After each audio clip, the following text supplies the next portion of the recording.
à tous. Eh bien écoutez, aujourd'hui je vais vous montrer le matériel qu'il vous faut de base, le matériel indispensable qu'il vous faut pour sculpter un buste. Et puis dans un deuxième temps, je vais vous montrer les outils complémentaires qui vont vous donner plus de confort si vous pouvez vous les procurer. Enfin, il n'y a rien de très compliqué. La plupart, vous pouvez les obtenir en ligne. Je vais vous donner les liens dans la description, puis il y aura un fichier PDF aussi qui vous permettra de bien commander les bons outils. Parce qu'en fait, je me suis rendu compte qu'il y a pas mal de personnes qui ne savent pas quoi choisir comme outil, parce qu'il y a quand même une ribambelle de propositions.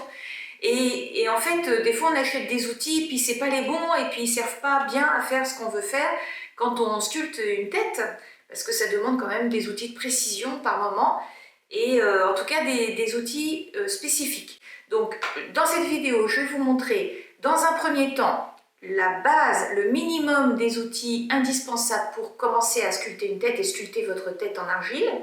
Et puis dans un deuxième temps, ce que vous pouvez ajouter en plus pour avoir encore des meilleures conditions.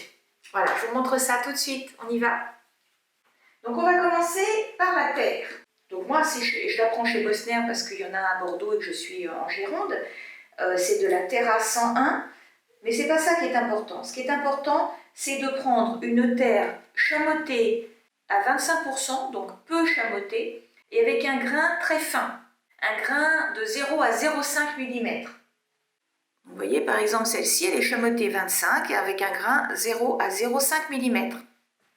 La chamotte, ce sont des micro-grains d'argile cuite qui sont réintégrés dans la terre. Plus vous en avez, plus la terre va être solide et permettre des grandes pièces ou du raku, si c'est très chamoté. Et quand vous en avez peu, avec un grain fin, ça permet à la terre de bien se tenir, de la lisser quand même correctement. Et pour moi, elle a un bon équilibre de souplesse entre une terre lisse, qui pour moi est trop souple, et une terre trop chamotée qui ne permet pas de travailler dans la précision quand on fait du buste. Peu importe la couleur, peu importe la marque, ce qui compte, c'est qu'elle soit peu chamotée, mais chamotée quand même, et avec un grain très fin de 0 à 0,5 mm. Ensuite, il vous faut un support de sculpture. Moi, je vous conseille de prendre tout simplement une petite plaque en bois de 30 par 30 cm et d'y fixer dessus un bout de tringle à rideau. Là, ça fait 3,5 cm de diamètre. C'est une tringle à rideau qu'on trouve dans les magasins de bricolage et c'est fixé avec ce qu'on appelle des équerres de chaise. Donc celui-là, je l'ai rafistolé, vous voyez, il y en a de plusieurs tailles. Vous pouvez en mettre 3 là, de base, normalement, ça suffit pour tenir l'axe vertical. Il faut vraiment que ça, ce soit très solide, rigide par rapport au plateau en bois. Et la hauteur, entre 20 et 30 cm, suivant ce que vous voulez faire comme tête. Moi, pour mes stages, comme je rajoute une boule en polystyrène au-dessus, qui prend sur environ 1 cm d'épaisseur de l'axe vertical, ça me permet de faire des têtes quasiment taille réelle, voyez. Donc voilà, le socle indispensable pour que votre sculpture ne s'affaisse pas sur elle-même. Ensuite, il vous faut une tournette. Donc les magasins de loisirs créatifs en vendent. Je trouve que c'est quand même assez cher. Donc des plateaux à fromage tournants comme ça suffit largement. Celui-là, on ne le trouve plus dans le commerce malheureusement, mais je l'ai depuis 12-13 ans et ça fonctionne très bien. Sinon, on trouve encore des trucs comme ça. Mais ça, c'est important d'avoir un support, que votre sculpture soit posée sur une tournette, parce que c'est la sculpture qui tourne et non pas le sculpteur qui tourne autour de sa sculpture. Alors ensuite, dans les ébauchoirs, dans les outils indispensables, d'abord, l'outil standard. Je l'appelle l'outil standard parce qu'on le trouve un peu partout, d'une part, et parce qu'il permet de faire à peu près tout, d'autre part. Donc c'est vraiment un outil qui va vous servir au fur et à mesure de votre création, dans tous les aspects de votre création.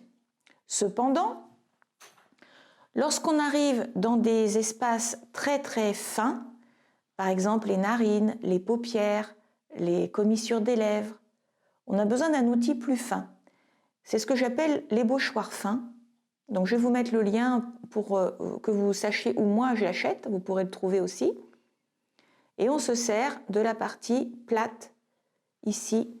Voilà, c'est cet outil que j'appelle l'ébauchoir fin qui permet d'aller dans les endroits où non seulement nos doigts ne peuvent pas aller, mais où l'outil standard est un petit peu aussi, devient un petit peu trop gros pour sculpter. Donc ça, c'est l'ébauchoir fin. Ensuite, il vous faut à minima une petite mirette, une mini mirette. Ça, c'est pour sculpter les oreilles, par exemple, ou creuser les yeux, creuser les iris. Les steaks. Il en existe en bois, en caoutchouc, en métal. Moi, je préfère celle en caoutchouc. Les steaks, elle sert non seulement à lisser, mais elle sert aussi à compacter la terre, surtout en début de travail, quand la terre est un petit peu souple. Ça permet de révéler les creux, les bosses et de les atténuer. Donc de faire vraiment un travail de lissage et de compactage indispensable, surtout en début de travail, pour mettre en place les premiers volumes. Et un pinceau, alors rond, poil soyeux, c'est l'idéal, taille moyenne. Ça c'est pour lisser, c'est sculptant aussi, mais c'est essentiellement pour lisser. Donc avec ce qui va avec, hein, un petit récipient avec de l'eau dedans. Ça va avec la terre, le fil coupe-terre. Voilà, ça c'est indispensable.